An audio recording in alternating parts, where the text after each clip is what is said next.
आज के इस प्रोजेक्ट में आपको 2 चीज़ें मिलने वाली है। लाइक एक तो आपको यहाँ पे बैकग्राउंड का जो कलर होगा, वो यहाँ पे रैंडम जनरेट होगा। जैसे कि आप यूट्यूब पे देखते होंगे कि कोई भी अगर आप एक चैनल क्रिएट करते हो और उस पे इमेज नहीं लगाते हो आप, तो वहाँ पे आपका जो फर्स्ट एंड लास्ट नेम रहता है, उससे रिलेटेड आपका वहाँ पे 2 लेटर्स आ जाते हैं, ठीक है? लाइक आपका यहाँ पे जैसे कि मैं अपना यहाँ पे नाम डाल लेता हूँ। ठीक है? तो यहाँ पे मैं सबमिट करूँगा तो आप देख सकते हो कि मेरा जो फर्स्ट नेम है और लास्ट नेम का जो फर्स्ट लेटर है वो यहाँ पे आ चुका है, ठीक है? यानी फर्स्ट लेटर जो सबसे फर्स्ट नाम का जो मेरा फर्स्ट लेटर है वो आ गया है और लास्ट नेम का जो फर्स्ट लेटर है वो यहाँ पे मेरे को डिस्प्ले कर रहा है। एंड दूसरी चीज़ यहाँ पे आप देखोगे कि जो बैकग्राउंड का कलर है वो ऑटोमेटिकली चेंज हो रहा है। एंड अभी अगर मैं दूसरा नाम यहाँ पे कोई डालता हूँ और उसके बाद यहाँ पे सबमिट करता हूँ, तो अभी आप देख सकते हो कि दूसरा कलर चेंज हो रहा है। ऐसे ही अगर मैं यहाँ पे कोई और नाम यहाँ पे डालता हूँ, तो उसके साथ में यहाँ पे कलर चेंज होता रहेगा। तो आप ये सारी चीज़ें, ये एक्टिविटी कैसे कर सकते हो इन स्केचवेयर प्रो, तो वही चीज़ आज हम इस वीडियो में सीखने वाले हैं। तो स्वागत है आपका स्केचवेयर गुरु यूट्यूब चैनल में और आज के इस वीडियो में हम यही सीखने वाले हैं कि कैसे आप नेम को सॉर्ट कर सकते हो और बैकग्राउंड को भी रैंडमली चेंज कर सकते हो। तो चलो सबसे पहले हम चलते हैं प्रोजेक्ट पे। एंड यहाँ पे मैंने 2 मोर ब्लॉक क्रिएट किए हैं। लाइक फर्स्ट वाला जो हमारा है यहाँ पे शॉर्ट नेम के लिए और सेकंड वाला जो है हमारा वो कलर पिक के लिए, ठीक है? और यहाँ पे ये सेट बैकग्राउंड करके तो ये बटन को डिजाइन करने के लिए क्रिएट किया गया है। अभी सबसे पहले हम यहाँ पे जानेंगे लॉजिक शॉर्ट नेम का, ये कैसे काम कर रहा है। अभी यहाँ पे मैं एक-एक कोड को आपको एक्सप्लेन करूँगा कि शॉर्ट नेम वाला जो यहाँ पे पूरा ब्लॉक है वो कैसे काम कर रहा है कोड। तो सबसे पहले यहाँ पे हमने एक स्टेटमेंट पास किया है, लाइक ये वाला ऊपर जो है, ठीक है? इस स्टेटमेंट में क्या हो रहा है, यहाँ पे चेक कर रहा है क्या यहाँ पे नेम वेरिएबल को कोई डाटा मिल रहा है या नहीं। अगर इसके पास डाटा है तो ये कोई यहाँ पे कोई भी एग्जीक्यूट कोड नहीं होगा। क्या काम करेगा ये वाला, मतलब इसका मेथड फिर खत्म हो गया, इसका कोई काम नहीं बचा अगर यहाँ पे नेम स्ट्रिंग में कोई डाटा है तो ये क्या करेगा, वहां से सीधा ये वाला कोड रन हो जाएगा इसके नीचे जो है, ठीक है? और मान लो अगर यहाँ पे ये नेम वाला वेरिएबल जो है अगर वो खाली रहता है तो उस केस में क्या होगा, यहाँ पे empty is name is empty करके एक ट्वेस्ट मैसेज शो करा रहा हूँ। एंड उसके बाद में यहाँ पे रिटर्न वैल्यू में यहाँ पे खाली देगा, ठीक है? स्ट्रिंग पास किया है, यहाँ पे रिटर्न वैल्यू में खाली देगा, ठीक है? यानी कोई एरर भी नहीं आएगा और वहाँ पे कुछ डिस्प्ले भी नहीं होगा, ठीक है? क्रैश से आपका एप्लीकेशन यहाँ पे बच जाएगा इस केस में, ठीक है? अभी उसके बाद में यहाँ पे बुल्डर स्ट्रिंग बुल्डर का यूज़ किया गया है, ठीक है? नेम को सॉर्ट करने के लिए। अब स्ट्रिंग बुल्डर जो है उसको यहाँ पे पास किया गया है एरे स्ट्रिंग में, यहाँ पे पास नहीं किया गया है, ठीक है? यहाँ पे एरे स्ट्रिंग क्रिएट किया गया है पहले और उसके अंदर मेथड यूज़ किया गया है पहले यहाँ पे ट्रिम का, और ट्रिम के बाद यहाँ पे यूज़ किया गया है ट्रिम के साथ-साथ यहाँ पे स्प्लिट का। अभी स्प्लिट मेथड क्या काम कर रहा है, यहाँ पे आपका मल्टीपल नेम हो सकते हैं या फिर मान लो यहाँ पे स्पेसेस हो सकते हैं ज़्यादा। तो अगर मल्टीपल स्पेसेस रहेंगे ये उन सभी को इग्नोर करेगा, ठीक है? और आपका जो भी फर्स्ट एंड लास्ट नेम रहेगा ये इसको अच्छे से रिकॉग्नाइज करेगा और उसको फिर 2 या 3 वर्ड्स में डाल देगा। यानी मान लो अगर आपका नाम 3 जगह पे है तो ये उसको 3 लेटर में डिवाइड कर देगा, ठीक है?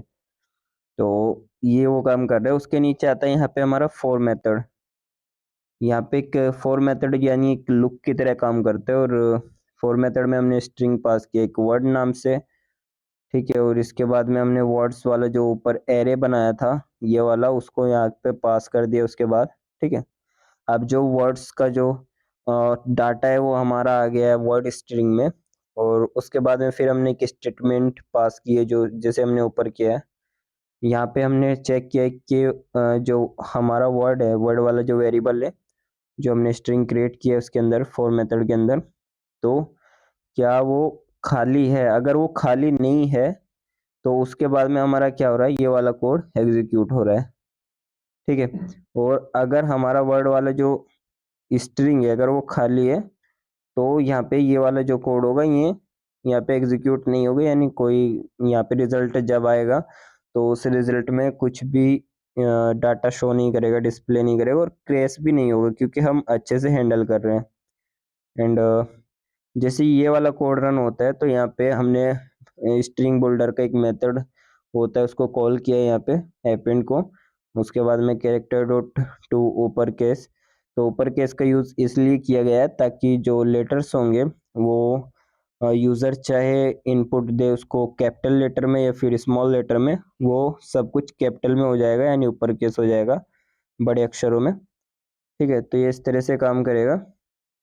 और यहाँ पे वर्ड का चार्ट 0 से स्टार्ट हो रहा है, वो चीज़ यहाँ पे सेट किया गया है।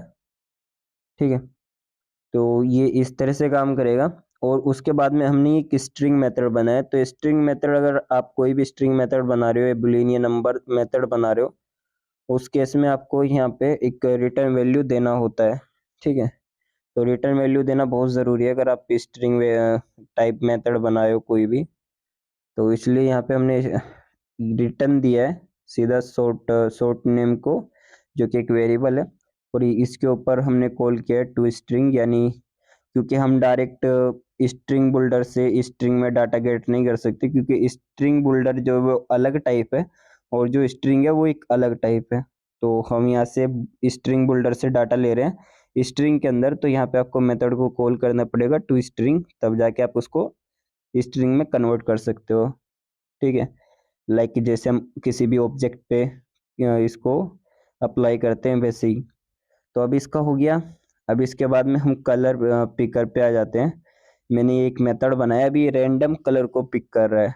तो रैंडम कलर को पिक करने के लिए हमने यहाँ पे रैंडम क्लास का यूज़ किया है, इसका नाम रैंडम ही है। ठीक है, और उसके बाद में यहाँ पे मैंने इंटीजर वेरिएबल्स को डिफाइन किया है ऊपर यानी बाहर के साइड में।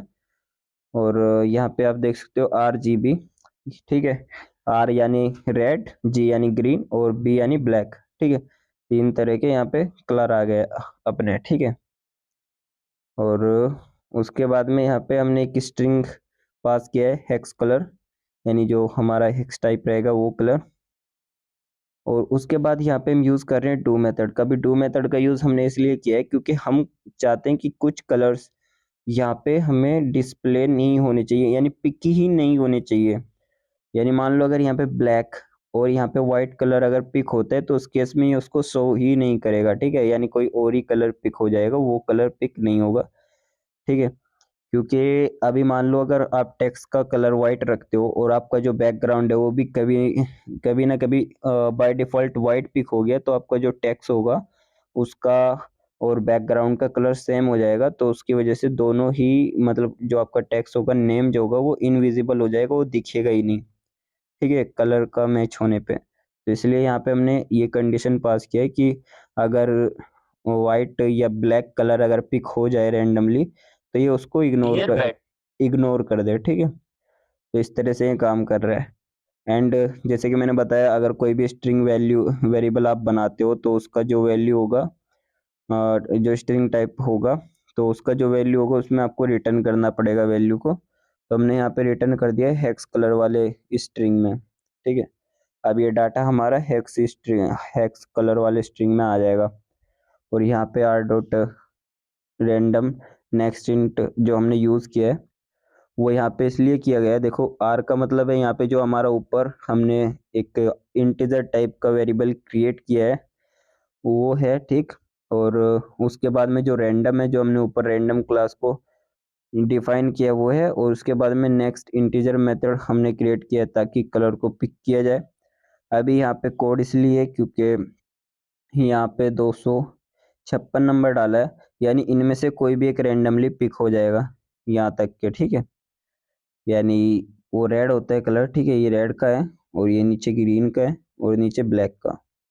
तो यहाँ से रैंडमली कोई भी इतने नंबर से एक नंबर से लेके 256 तक कोई भी पिक हो जाएगा, यानी 1 से 256 तक कोई भी नंबर पिक हो जाएगा तो उसका एक कलर कोड बन जाएगा। ठीक है, और ये सबका रैंडमली पिक होगा, यानी इस वाले वेरिएबल से अलग पिक होगा और इस वाले वेरिएबल से अलग पिक होगा। ऐसा नहीं रहेगा कि सबका जो नंबर होगा वो सेम रहेगा, सेम नहीं रहेगा, सबका अलग अलग रहेगा। तो ये इस तरह से काम कर रहे हैं। एंड अभी इसको अप्लाई कैसे किया है हमने, यहाँ पे हम चलेंगे, यहाँ पे मैंने एक लीनियर लिया है, उसके अंदर एक टेक्स्ट भी ऐड किया है। यहाँ पे एक मैंने इनपुट लेआउट लिया है, ये वाला टेक्स्ट इनपुट लेआउट, और उसके अंदर मैंने एक एडिट टेक्स्ट ऐड किया है, और उसके बाद में एक बटन ऐड किया है।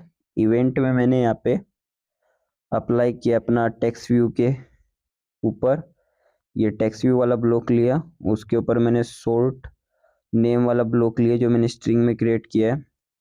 उसके बाद में उसके ऊपर मैंने एक गेट टेक्स्ट के लिए एक ब्लॉक ऐड किया, जिससे एडिट टेक्स्ट 1 से हम टेक्स्ट को गेट कर रहे हैं। एंड उसके बाद में यहाँ पे सेट बैकग्राउंड वाले को, जो मैंने एक मोर ब्लॉक बनाया उसको यहाँ पे ऐड किया। उसके बाद में इसका जो कलर है, हेक्स टाइप में जो कलर है, उसके लिए मैंने यहाँ पे सेट किया है कलर पिकर मोर ब्लॉक को, जो मैंने खुद क्रिएट किया है स्ट्रिंग टाइप में। तो अभी क्या हो रहा है, जब भी मैं बटन पे क्लिक करूंगा तो वहां से रेंडमली एक कलर पिक हो जाएगा, और वो यहाँ पे लीनियर 2 के अंदर सेट हो जाएगा। और यहाँ पे जब जो भी कोई टेक्स्ट एडिट टेक्स्ट 1 में होगा तो वो कहाँ पहुंचेगा, मोर ब्लॉक में, सॉफ्ट नेम वाले मोर ब्लॉक में, और वहां से वो फिल्टर होके आएगा फिर जो भी ऑफिशियल रिजल्ट होगा। अब इसको रन करेंगे और इसको अपडेट कर लेंगे और इंस्टॉल करेंगे। ओपन करते हैं, एंड ओपन करने के बाद अगर मैं अब यहाँ पे कोई भी नेम डालता हूँ लाइक, तो यहाँ पे आप देख सकते हो हर बार कलर भी चेंज हो जाएगा, और जो टेक्स्ट है वो भी आप देख सकते हो कैसे आ रहा है। ठीक है, यहाँ पे आप देख सकते हो सबका मतलब कैसे आएगा। और मान लो किसी का नाम अगर ज्यादा है लाइक दिस, तो अभी इस केस में भी यहाँ पे 3 लेटर्स आ जाएंगे। ठीक है, MRS, तो इसका शॉर्ट फॉर्म मान लो एक तरह से आ रहा है। ठीक है, तो इस तरह से तुम शॉर्ट कर सकते हो अपने नेम को यूजिंग जावा, और अपने स्केचवेयर या स्केचवेयर प्रो में। ये मेथड आप स्केचवेयर प्रो या किसी पे भी यूज कर सकते हो, क्योंकि एक जावा कोड है, तो आप ये किसी पे भी यूज कर सकते हो। आप इसको एंड्रॉइड स्टूडियो में भी यूज कर सकते हो, या अदर कोई भी आइडिया ऐप में किसी में भी यूज कर सकते हो, कोई इशू नहीं है।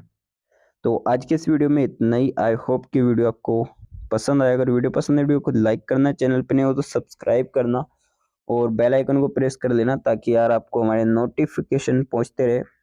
और हाँ, अगर आपने मेरा प्रोग्राम PhD ज्वाइन नहीं किया तो जरूर से जाके ज्वाइन करो, क्योंकि मैं इधर बहुत सारे वीडियोस लाते रहता हूँ एंड लाते रहूंगा। एंड इधर आपको सिखाया जाता है वो चीज़ें जो आपको पूरे यूट्यूब पे कोई नहीं सिखाएगा। यहाँ पे टोटली चीज़ें आपको बताई जाएगी, कैसे आपको एप्लीकेशन क्रिएट करना है, कैसे उसमें फंक्शन क्रिएट करने हैं, और एडवांस बनाना है अपनी एप्लीकेशन को, अपने खुद के लाइब्रेरीज कैसे क्रिएट कर सकते हो। सारा कुछ मैंने यहाँ पे टोटली बताया। एंड मैं लेटेस्ट वीडियो लाते रहता हूँ, एंड इसमें आपको फ्री प्रोजेक्ट भी मिलेंगे इधर आओगे तो, और प्रोजेक्ट में यहाँ पे आपको कोड भी मिलेंगे, बहुत सारी चीज़ें मिलेंगी। तो ज़रूर से ज्वाइन करना, एंड मैं इसका लिंक भी आपको डिस्क्रिप्शन में दे दूंगा। तो thank you, thanks for watching. मिलते हैं फिर किसी और नेक्स्ट वीडियो में, तब तक के लिए बाय बाय।